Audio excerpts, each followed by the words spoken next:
రానున్న ఎన్నికలు దేశ ప్రధానిని నిర్దేశించేవని ప్రతి కార్యకర్త భాజపాను మరోసారి గద్దెనెక్కించేందుకు కష్టపడాలని కేంద్ర మంత్రి నిర్మలా సీతారామన్ పిలుపునిచ్చారు.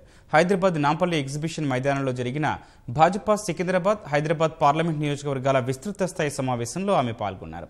కుటుంబ పాలన సాగించడం దేశానికి మంచిది కాదని, అలాంటి పాలన చేసేవారు ఢిల్లీలో ఉన్నా హైదరాబాద్లో ఉన్నా ప్రయోజనం ఉండదన్నారు. మోదీ సంక్షేమ పథకాలను కార్యకర్తలు ప్రజల్లోకి తీసుకువెళ్లాలని కేంద్ర మంత్రి సూచించారు. మోదీ ప్రధాని కాకపోతే తాను రాజకీయ సన్యాసానికి సిద్ధమని భాజపా రాష్ట్ర అధ్యక్షుడు లక్ష్మణ్ సవాల్ విసిరారు.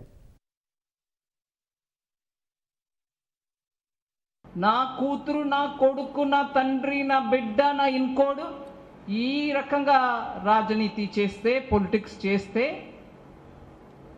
డెమోక్రసీకి మంచిది కాదు. కుటుంబ రీతిగా పాలిటిక్స్ చేసే వాళ్ళు ఢిల్లీలో ఉన్నా హైదరాబాద్లో ఉన్నా మనకు పనికి రాదు.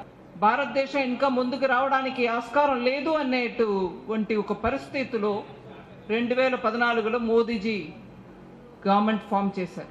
మన భారతదేశం ఒక పొలిటికల్ హిస్టరీలో ఒక పెద్ద మార్పు వచ్చింది. డైనాసిటీ లేనటువంటి పాలిటిక్స్ చేసే పార్టీ ఒకటే ఉంది, అది భారతీయ జనతా పార్టీ. దేశం గురించే ఆలోచించే ఒక ప్రధానమంత్రి మనకు మళ్ళీ రావాలి. అందుకే ఫిర్ ఎక్ బార్ మోదీ సర్కార్ అని చెప్తున్నాం.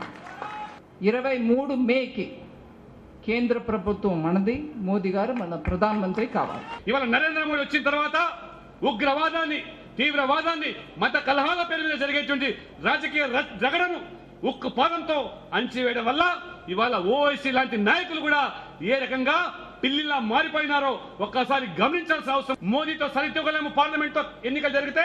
కాబట్టి మోదీ చరిస్మా ముందు, మోదీ అభివృద్ధి ఎజెండా ముందు, మోదీ యొక్క పేదల సంక్షేమం ముందు నేను తట్టుకోలేను చెప్పి 9 మాసాల ముందుకెళ్లి తెలంగాణ వాదాన్ని రెచ్చగొట్టి ఏ రకంగా మళ్ళీ అధికారం చేపట్టాడో ప్రజలు గమనిస్తున్నారు. ఎన్డీఏ ప్రభుత్వం కావడం ఖాయం కాబట్టి మీ 16 మంది కాదు, 20 మంది కాదు ఏమి చేయలేరని ఈ సవాల్కి సిద్ధంగా ఉన్నాడు.